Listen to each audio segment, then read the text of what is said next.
Hello, everyone. Good morning, good evening, good afternoon, whatever time it is. I have Albert's Tree by Jenni Desmond today.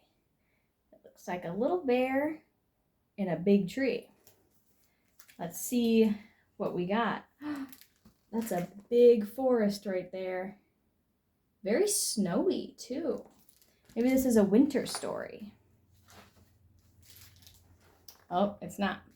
It's a spring story. Spring arrived, and Albert woke up from his long sleep. Hooray! He shouted. As the snow was quietly turning to water and trickling down from the mountains, Albert raced to his favorite spot, his tree. Look how big those trees are.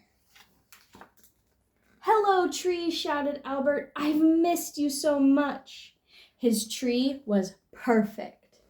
Not too hard, not too soft, not too slippery, and not too prickly.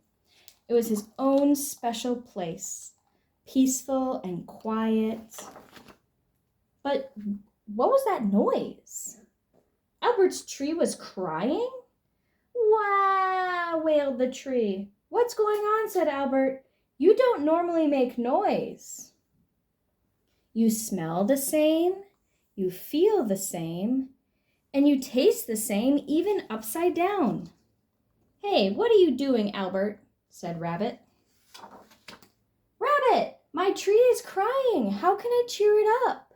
Wah, wah, wah, wailed the tree. When I'm sad, I dig lots of holes to play in, said Rabbit. Maybe that will stop your tree from crying. So Albert and Rabbit dug lots of holes. 1, 2, 3, 4, 5, 6, 7 holes. We've dug you some holes to play in, tree, said Albert. But the tree kept crying.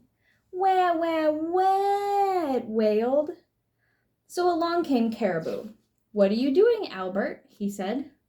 My tree is crying, and I'm trying to cheer it up. Well, when I'm sad, I eat grass, said Caribou. So Albert and Caribou gathered lots of grass. We brought you some grass, tree, said Albert. Please cheer up. But the tree just kept crying. Wah, wah, wah. Why is your tree crying, Albert? Said Squirrel. I don't know, said Albert with a sigh. The tree cried harder and harder. Please don't cry, shouted Albert. Wah, wailed the tree. This noise is too much, said the others. Please stop it, tree, roared Albert. Stop crying! But the tree cried even louder. Then Albert had one last idea. He took a deep breath and climbed quietly up to his favorite branch. He wrapped his thick furry paws around the trunk and gave the tree a huge kind of bear hug. He whispered in his tiniest voice, Why are you crying, tree? And to Albert's surprise, the tree whispered back, Because I'm scared of the big hairy monster. What big hairy monster? Whispered Albert. Outside, over there, said the tree. Well, don't worry, I'll get rid of it, said Albert bravely. But he nervously looked high and low, outside and all around. There was no monster. There's only me here, said Albert. Oh, whew, said the tree. I can come out then. Ah! Screamed a tiny little feathered thing. You're the monster. Ah! Screamed Albert. You're the tree. Look at them, they're both scared of each other. I'm not a monster, said Albert. I'm Albert. Well, I'm not a tree, said Owl. I'm an owl.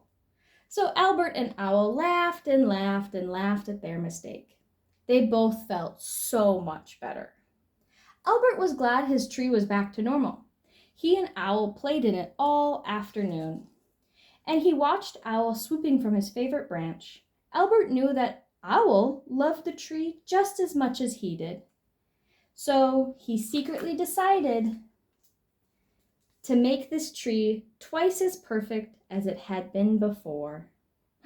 Look, they're sleeping. They're so happy and they're sleeping. Oh, there they are. Oh, so cute. So cute.